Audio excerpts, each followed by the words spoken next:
তো জানি ওরা না কোয়া বাবু যায় না সবাই আমি দেখছি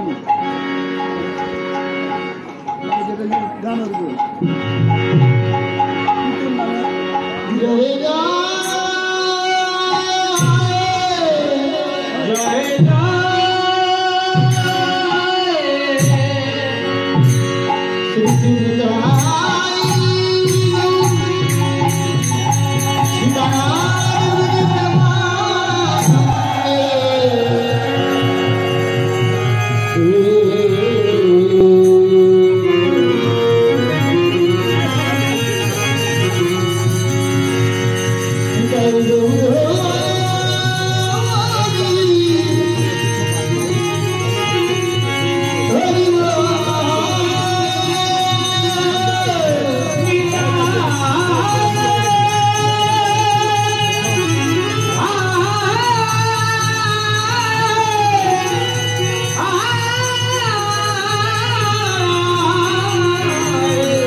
হাতে আমাকে ভালো লাগে আমার ক্ষেত্রে আবার গান্ধী মামা মামা বাজে বাজে শিখতে দিল না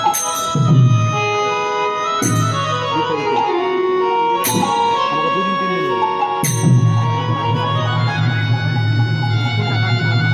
তারপরে গান্ধী মামা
শহীদ শ্রীকৃষ্ণ চৈতন্য দেব শ্রী রাধা কৃষ্ণ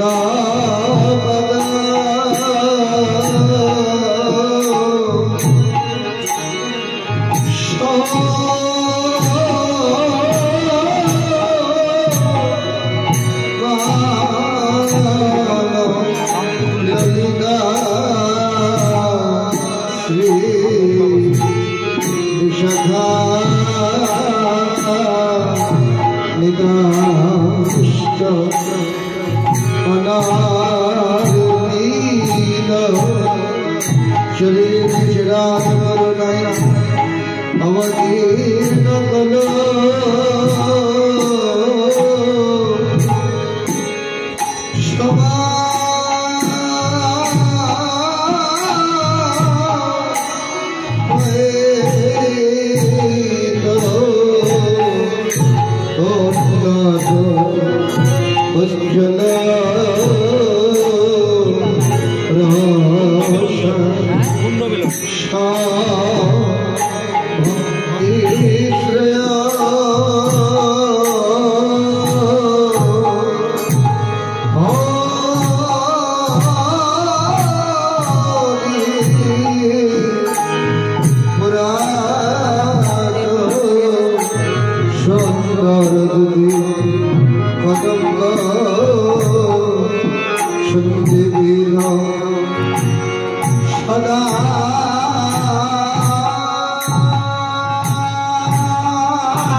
सची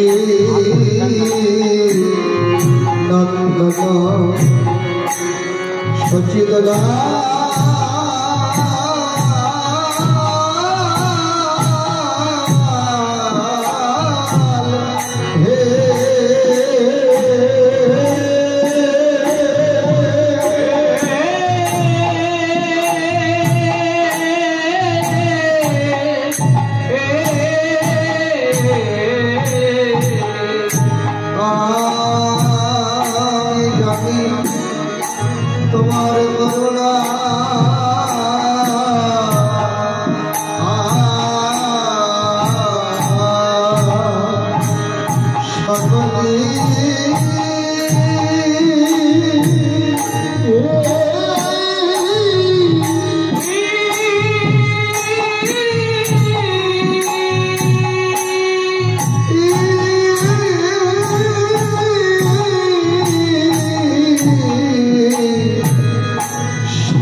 সুরধুনি বহে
জয় নিতাই গৌর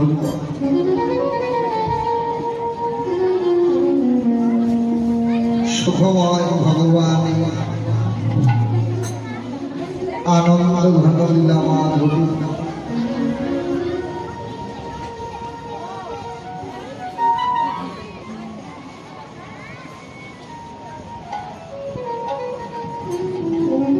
শুধু ভক্তবৃন্দ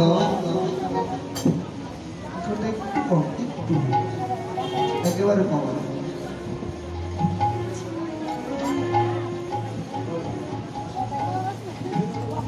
ভগবানের সব লীলা আনন্দ স্মরণেই আনন্দ।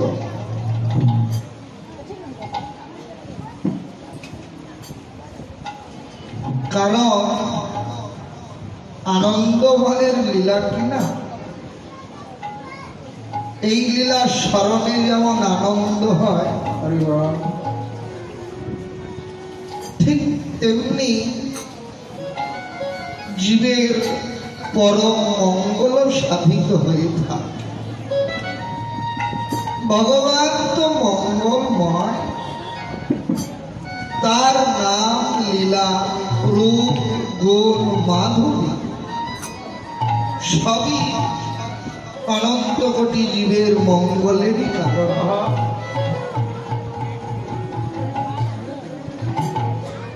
জগৎ জীবের মঙ্গল সাধন করতেই ভগবান প্রতি যুগে যুগে তার নিত্য ধাম ছেড়ে মানুষের দেশে নররূপে পৃথিবীতে অবতীর্ণ হয়ে থাকে।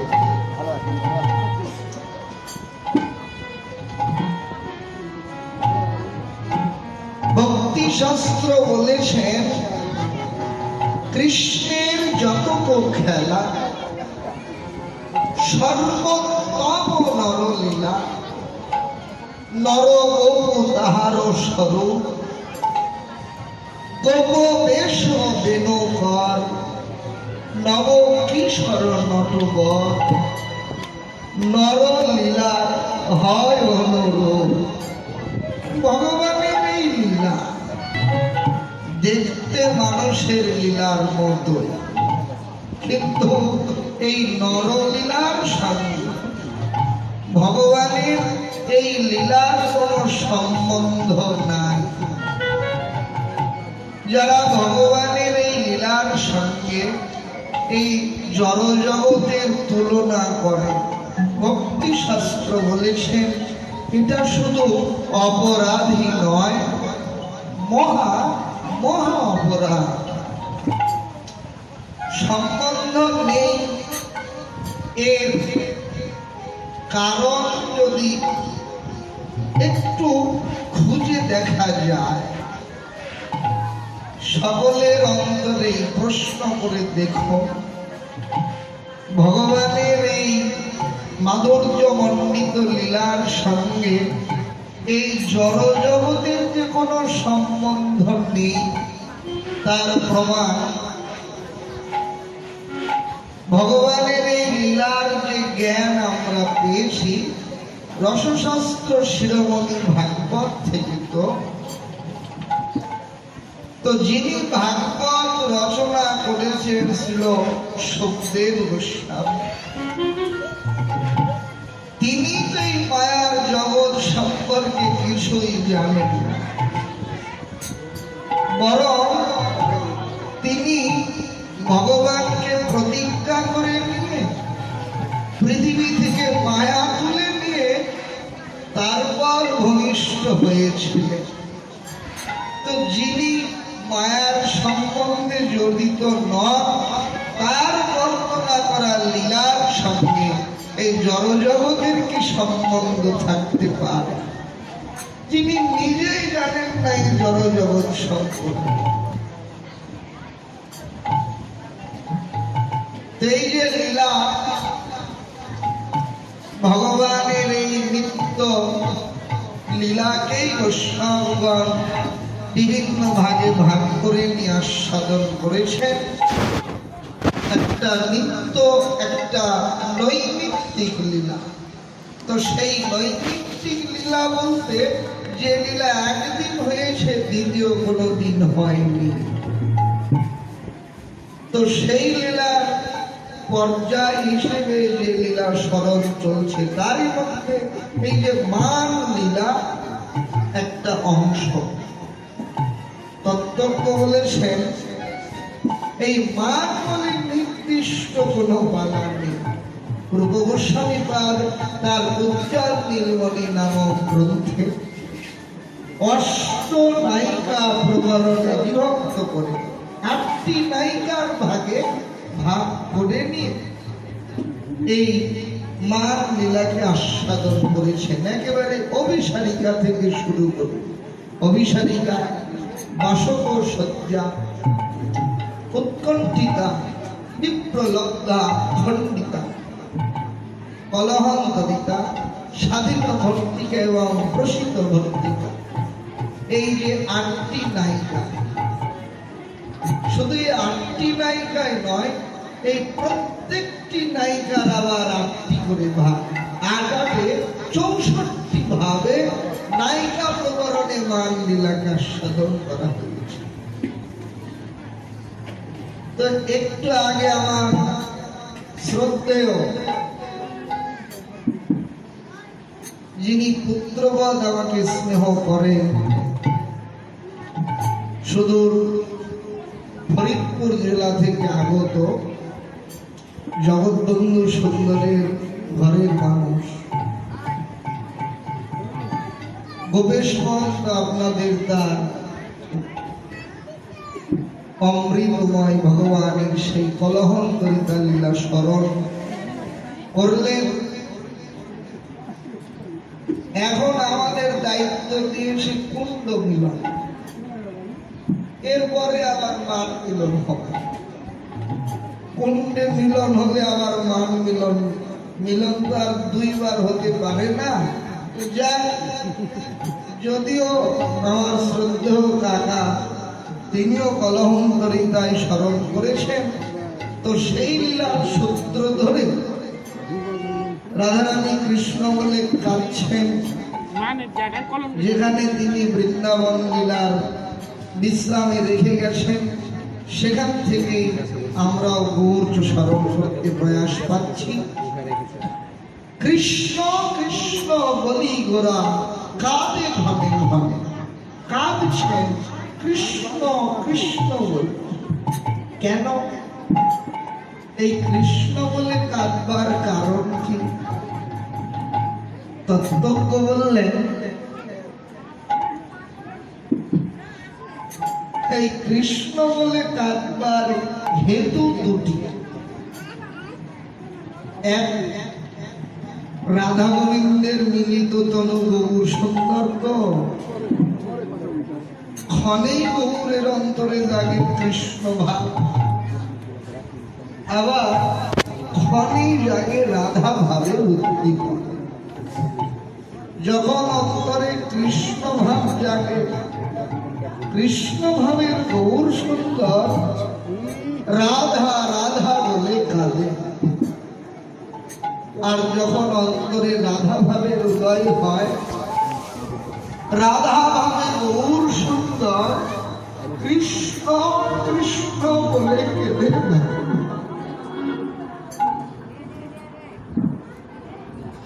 এক্ষণে গৌরের অন্তরে জেগেছে রাধা ভাবের উদ্দীপনা। তাই রাধা ভাবের গৌর সুন্দর কৃষ্ণ কৃষ্ণ বলে কাঁদছে। আর দ্বিতীয় কারণটা একেবারে মুখ্য কারণ, চরিতামৃত বলেছে উচ্চ ঈশ্বরে কাঁদে প্রভু জীবের লাগিয়া,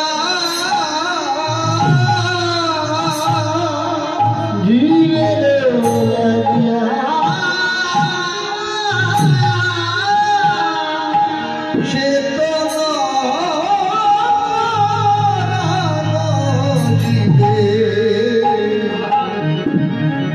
কৃষ্ণ নাম ওই কৃষ্ণ নাম, কৃষ্ণ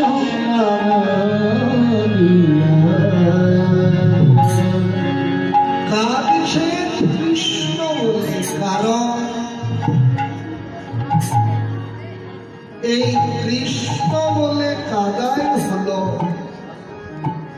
কলিজীবের একমাত্র অনন্য ভজন। ভগবান প্রতি যুগে যুগে পৃথিবীতে মানুষের সাহায্যে নররূপে মানুষের দেশে অবতীর্ণ হন, ভক্তের কাছে আস্বাদিত হবে। কারণ ডক্টর ক্ষুদিরাম দাস তার বৈষ্ণব রসপ্রকাশ নামক গ্রন্থে বলেছেন, ভক্তের যেমন ভগবান, ভক্ত তো তেমনি ভগবানের। ভক্তের যেমন ভগবান ছাড়া কেউ নেই, ভগবানেরও তেমনি একমাত্র ভক্ত ছাড়া কেউ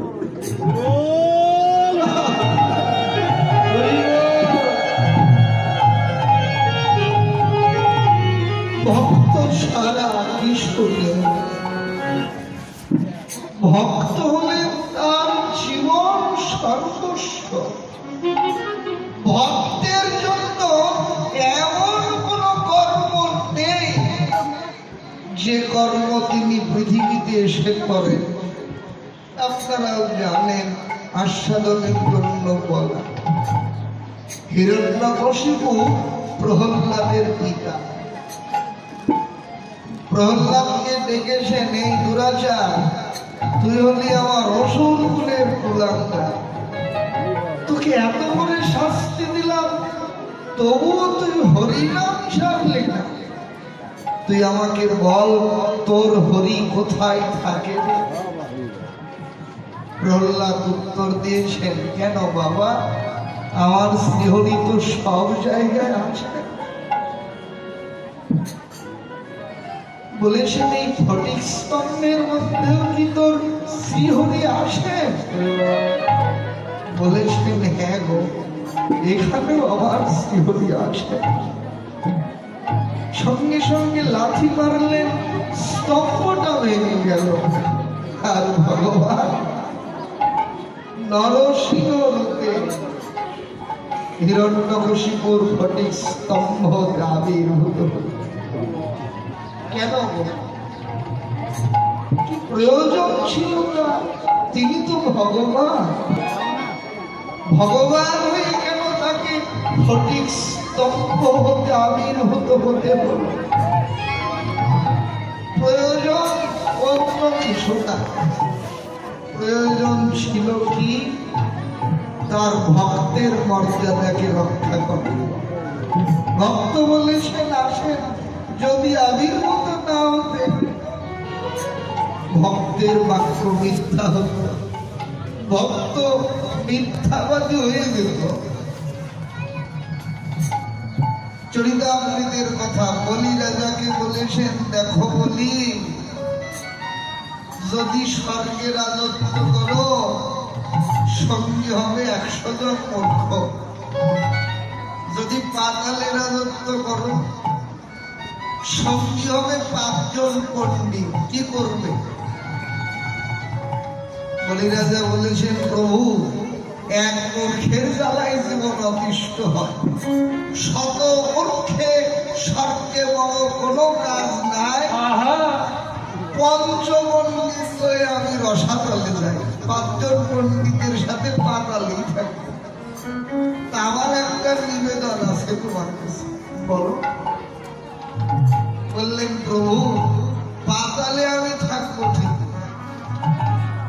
আমি যখন তোমার ওই ভুবন ভোলানো বদনখানা দেখেছি, তোমার ওই বদন দেখার সঙ্গে সঙ্গে আমি আমার জীবন সর্বস্ব তোমার চরণে নিবেদন করে দিচ্ছি।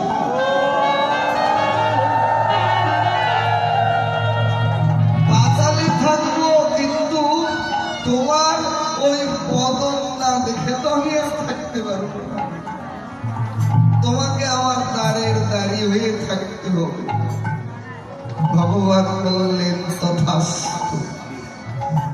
কি প্রয়োজন ছিল তার বলিরাজার দ্বারে দাঁড়িয়ে হয়ে থাকবে?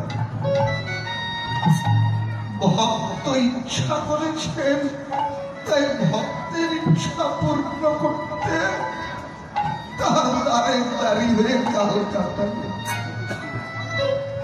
শুধু কি তাই? হরিদাস নির্জন লীলার কথা ভেবে দেখুন। হরিদাস যখন দেহ রেখেছিলেন, যে ভিক্ষা বৃত্তিকে প্রভু বিশ্বাবৃত্তি বলেছেন, তবুও হরিদাস দেহ রাখবার পর নিজেই দাঁড়ে দাঁড়ে হরিদাসের জন্য ভিক্ষা করছেন। যেমন হরিদাস চলে গেছে, কি করেন তিনি ভক্তের জন্য? আজও যে কাঁদছেন কৃষ্ণ বলে, এটাও ভক্তেরই কারণ। কেন কাঁদছেন? ভগবান যুগে যুগে এসেছেন ভক্তের কাছে আস্বাদিত হতে, সত্যে ধ্যানে, ত্রেতায় যজ্ঞে, তারপরে সেবাই ভক্তের কাছে আস্বাদিত হয়েছে। কিন্তু এই কলির জীব এই তিনটির একটি দিয়েও ভগবানের কৃপা লাভ করতে পারবেন না। ধ্যানে নয়, ধ্যানে প্রয়োজন দীর্ঘ আয়ু, কিন্তু কলির জীবের হলো স্বল্প আয়ু। ভগবানের চরণে মনটা স্থির করতে না করতে, চঞ্চল মনকে স্থির করতে করতেই একদিন দেহ থেকে প্রাণটাই চলে যায়। ধ্যানে লাভ হবে, তাহলে যজ্ঞ করে লাভ হবে?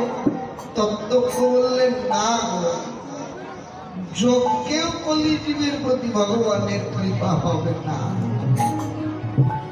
কারণ যজ্ঞে প্রয়োজন হলো তপস্যা, আর এই তপস্যার মূল আগে হলো ব্রহ্মচর্য। কলিজীবের কোন রকমের ব্রহ্মচর্যই সঠিক নয়। একেবারে বাক্য ব্রহ্ম, বাক ব্রহ্ম থেকে শুরু করে কোন ইন্দ্রিয়ের ব্রহ্মচর্য আজও সঠিক হয় না। বাক্য প্রতিনিয়ত মিথ্যার উপর দিয়ে সময় কেটে যায়, বাক ব্রহ্ম সঠিক হয় না। আর এই যে তপস্যাবিহীন যজ্ঞ, ত্রেতায় যে যজ্ঞ হয়েছে অশ্বমেধ গোমেধ আদি যজ্ঞ, বরং এই সমস্ত যজ্ঞের দ্বারা জগতের মঙ্গল সাধন হয়েছে।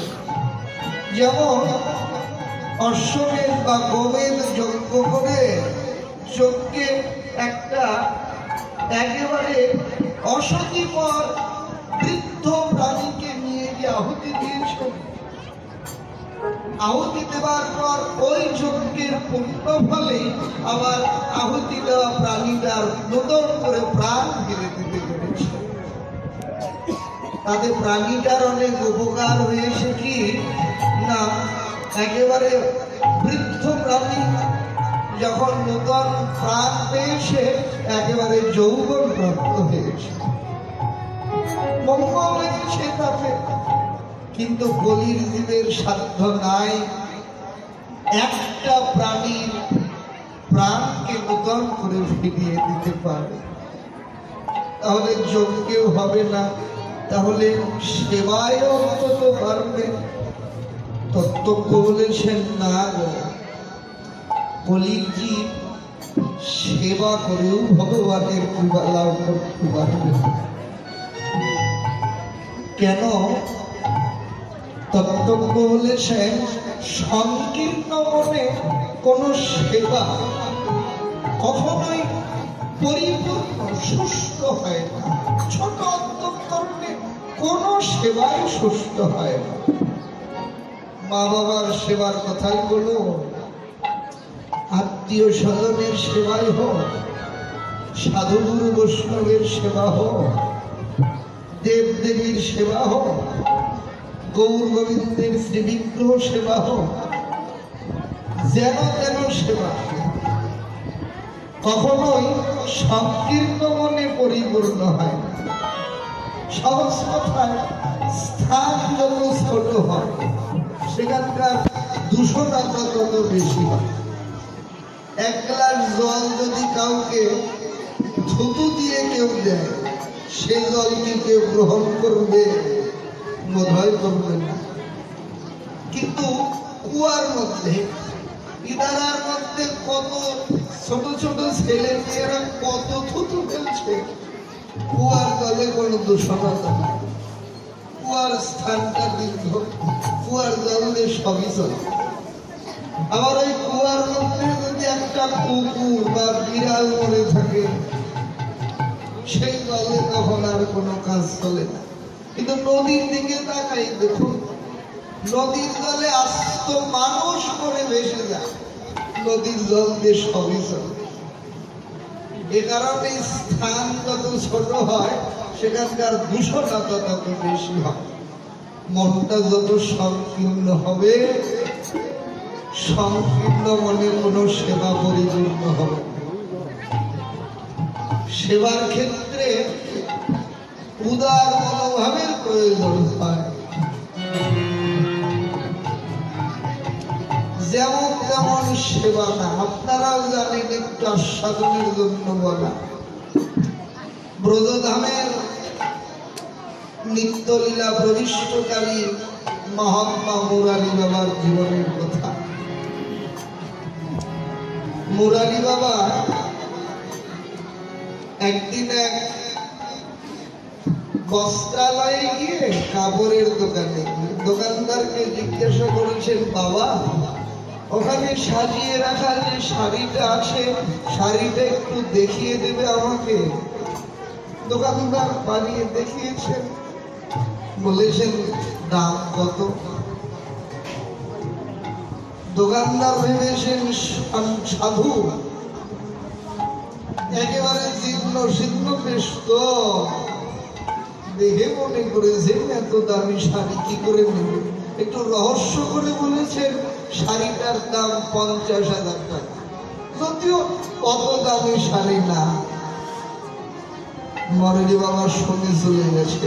পরের দিন সকালবেলা দুইজন ভক্তকে সাথে করে নিয়ে ওই দোকানে গেছে। দোকানদারকে আবার 50,000 টাকা দিয়ে বলেছেন, বাবা শাড়িটা আমাকে দাও। দোকানদার অবাক হয়ে গেছে, বলেছেন দেখুন আমি রহস্য করে বলেছিলাম শাড়িটার দাম 50,000, কিন্তু এত মূল্য না। মুরারি বাবা বলেছেন, দেখো তুমি রহস্য করেই বলো, যেভাবেই বলো, যে টাকাটা আমি রাধারানীর সেবায় দিয়ে দিয়েছি সেখান থেকে একটা টাকা নেওয়ার মতো আমার আরো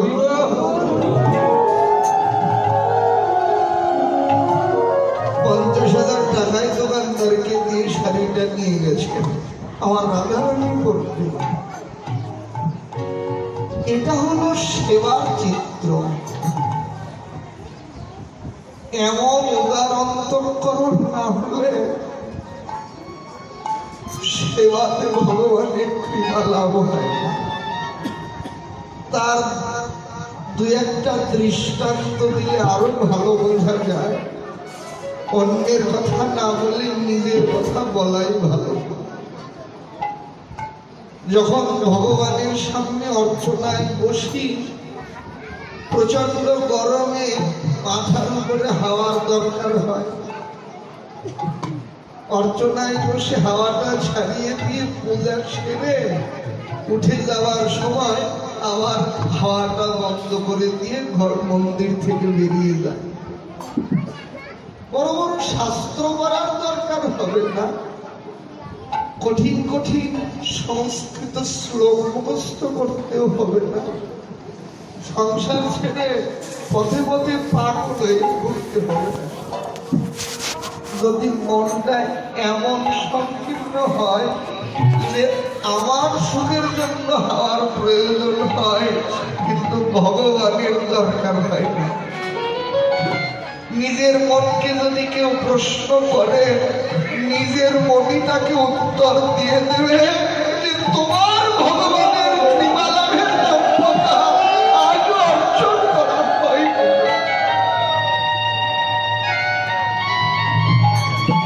এই কি সেবার চিত্র? তাহলে কলিজীবের এমনই কি দুর্ভাগ্য, কলিজীব কিছুতেই তার কৃপা লাভ করতে পারবে না।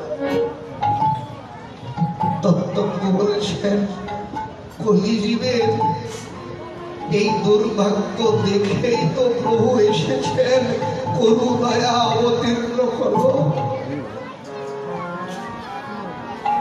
কৃষ্ণহারাই দুঃখী জীব যেন ভগবানের কৃপা হতে বঞ্চিত না হয়। তাহলে কলিজীবের উপায় কি? প্রভু এলেন কলিজীবকে, কৃষ্ণহারা দুঃখী জীবকে কৃষ্ণ পাইয়ে দিতে। কি উপায়? ভগবান বলেছেন, তোরা আমায় ডাকিস আর নাই ডাকিস, আমায় দুটো খেতে দিস আর নাই দিস, কৃষ্ণ বলে কাঁদতে তো অন্তত পারবি, আর কিছু পারিস না। কৃষ্ণ বলে কাঁদতে তো পারবি। এই যে কান্না, যেমন তেমন কান্না না। ক্ষুদিরাম দাস বলেছেন, একেবারে ছোট্ট শিশুর মতো সরল লাগে। ধন দাও, বিদ্যা দাও, খ্যাতি দাও, এই কান্না নয় গো। ছোট্ট শিশুর মতো সরল প্রাণের কান্না। একটা শিশু পৃথিবীতে বেঁচে থাকতে অনেক কিছুরই প্রয়োজন হয়, খাদ্য, বস্ত্র, বাসস্থান, চিকিৎসা। কিন্তু শিশু এগুলো একটাও কারো কাছে চাইতে জানে না। কিন্তু না চাইলে কি হবে? শিশুর এগুলোর একটার অভাবও তো থাকে না। শিশু চাইতে জানেন না, তবুও তার সব অভাব মিটে যায়। তবে জানে কি শিশু? বলেছেন, শিশুর সম্বল হলো তার চোখের জল। শিশু জানে শুধু ব্যাকুল হয়ে মা মা বলে কাঁদতে। শিশু কাঁদলে যেমন মা দূরে রইতে পারে না, তেমনি ভক্ত কাঁদিলে ভগবানও কখনো দূরে রইতে পারে না।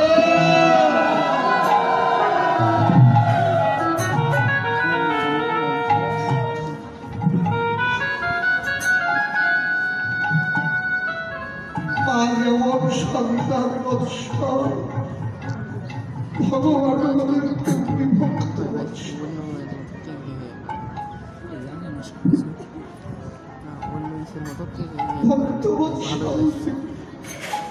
তাই নিজে কেঁদে জগৎ জীবকে কৃষ্ণ বলে কান্নার শিক্ষা দিতে এসেছে। আপনারাও জানেন, এই কৃষ্ণ বলে কাদাই যে কলিজীবের একমাত্র আনন্দ ভোজন। প্রভু তার জীবন আদর্শ শিক্ষা দিয়েছে।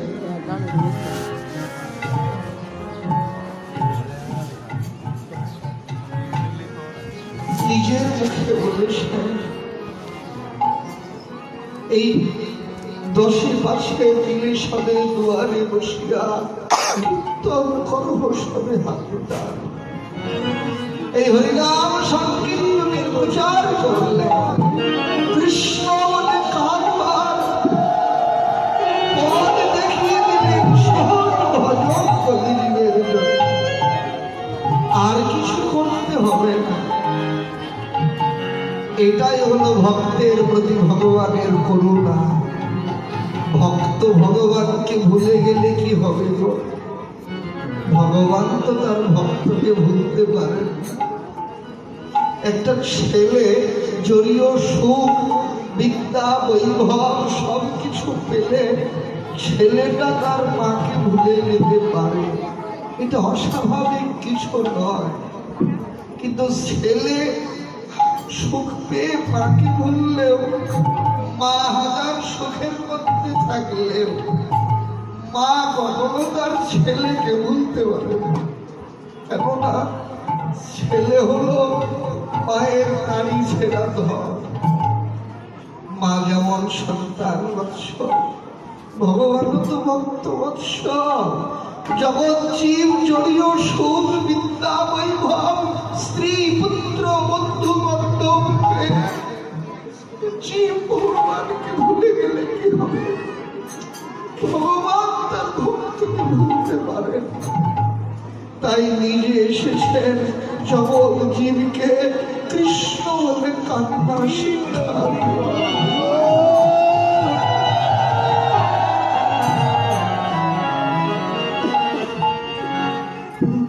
নিজে আচরণ করে শিখিয়ে দিলেন। এ কারণে ভক্তি শাস্ত্র মহাপ্রভুকে বলেছেন যুগাচার্য। শ্রীকৃষ্ণকে কেউ যুগাচার্য বললেন না, রামচন্দ্রকে যুগাচার্য বললেন না। আচার্য কে? আচার্য আচার্য হলেন শ্রীধর স্বামী তার ভাগবতের অমৃতবর্ষিণী টিকায় বলেছেন, কৃত আচরণ শিক্ষণীয়তে, যার করা আচরণ থেকে শিক্ষা গ্রহণ করা যায় তিনি হলেন আচার্য। আর এক ভাষায় নিজে আচরণ করে যিনি সবাইকে শিক্ষা দেন তিনি হলেন আচার্য। শ্রীকৃষ্ণ লীলা পুরুষোত্তম, রামচন্দ্র তিনি হলেন প্রজানরত্ন, কিন্তু মহাপ্রভুকে বলেছেন যুগাচার্য। নিজে আচরণ করে সবাইকে শিখিয়ে দিয়েছেন। এমন করুণার অবতার কোনো কালে হয়নি, কোনদিন হবার না। এই কলিযুগের প্রতি এত করুণা দিবে, এই কলি বড় ভাগ্যবান কলি। তত্ত্বজ্ঞ বলেছেন, ঠাকুর মহাশয় এই কারণেই বলেছেন প্রণমঃ কলিযুগ সর্বযুগ সার। এত ভাগ্যবান কলি আর পৃথিবীতে আগে কখনো আসে, যাহাতে অবতীর্ণ হলো চৈতন্যের অবতার। সবাইকে এই শিক্ষা দিতে কাঁদছে। শুধু তাই নয়, কৃষ্ণ বলে কাঁদছে, শুধু তাই নয়, ব্রজলীলা স্মরণ করে আরো করছেন কি প্রভু।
সুরধুনী।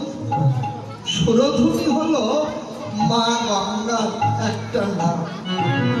সাধারণত যদি কেউ কাঁদে তার দুটি নয়ন হতে একটি করে ধারা গড়িয়ে পড়ে। আজ কি ভাব হয়েছে গৌরের অন্তরে।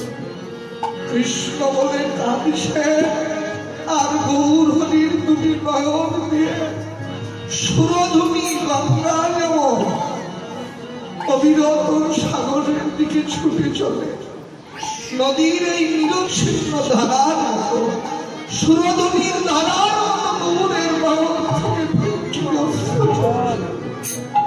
শুধু তাই নয়, যে সুগন্ধি চন্দন গৌরের অত্যন্ত প্রিয়, যে সুগন্ধি চন্দন অঙ্গে লেপন করলে প্রভু অনেক আনন্দ পেতেন, সুখী হতেন। এত প্রিয় যে সুগন্ধি চন্দন, কোন ভাব হয়েছে অন্তরে সেই সুগন্ধি চন্দন অঙ্গে লেপন করছে। বৈষ্ণব কবি তিনি বলেছেন, ও সুগন্ধি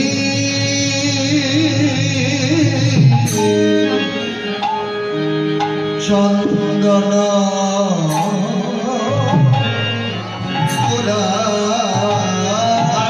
সুগন্ধি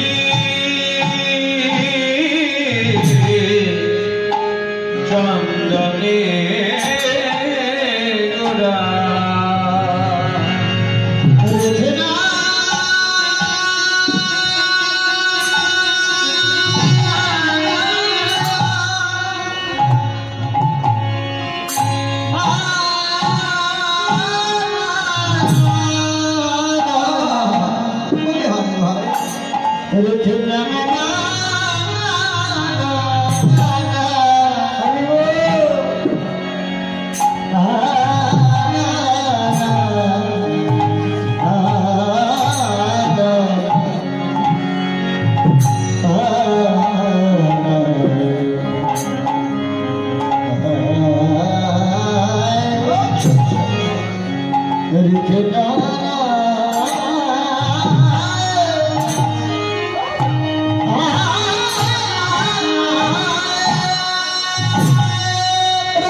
স্রষ্টার নামে তাই বলেছেন সুগন্ধি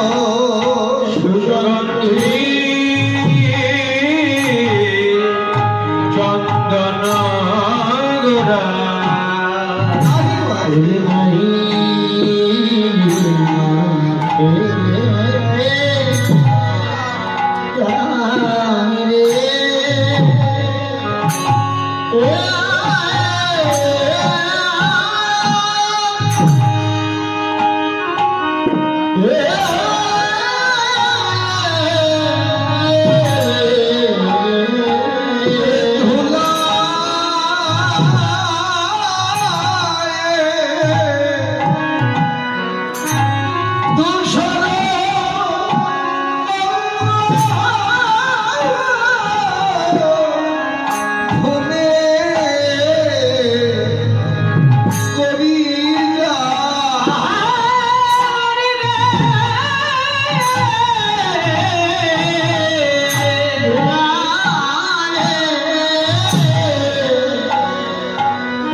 করাকরি দেবার সময় এমন আমের ছায়া পড়েছিল দেখছ। ছায়াকে দেখে কৃষ্ণ ভাবনা করে রাধা ভাবদেব এই ছায়াকে গালমন্দ করছেন। জানি তুহারে তো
আমি ক্ষণে চমকিত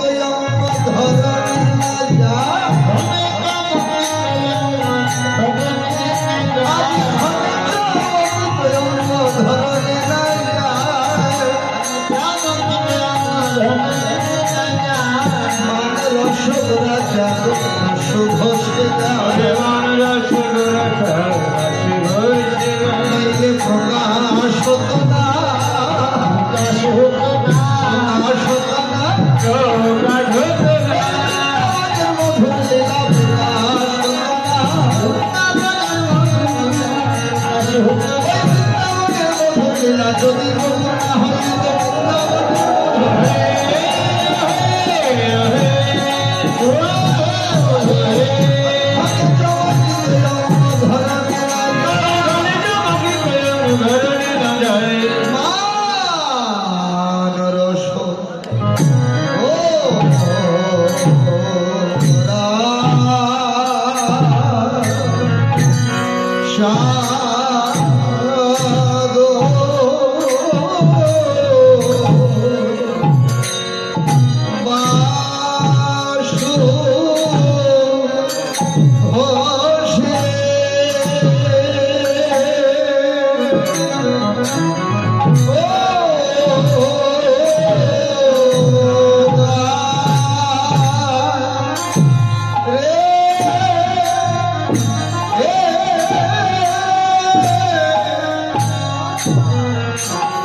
बसो बसेगा